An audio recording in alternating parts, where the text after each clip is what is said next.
He owns it. Now when you go to 1 Samuel 16, and I'm not going to read the whole scripture, I'm just going to give you the insights. 1 Samuel 16 verse 13. Of no man, let me go there. 1 Samuel, sorry.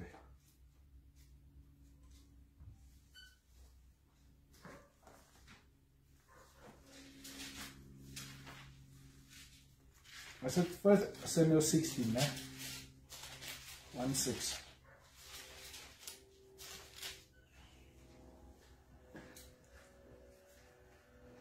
And verse 13, 1 Samuel 16 verse 13. Then Samuel took the horn of oil and anointed him in the midst of his brethren. And the Spirit of the Lord came upon David from that day forward. So Samuel rose up and went to Ramah.